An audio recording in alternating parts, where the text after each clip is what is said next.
Sorry about the terrible quality, but this is very late at night.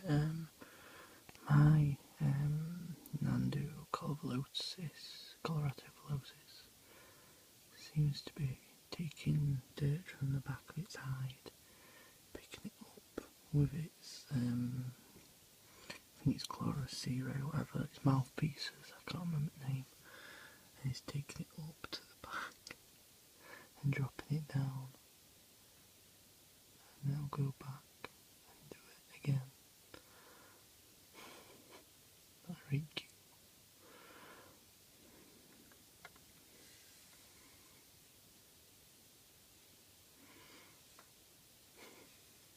So yeah, just I thought I'd document that as interesting behaviour.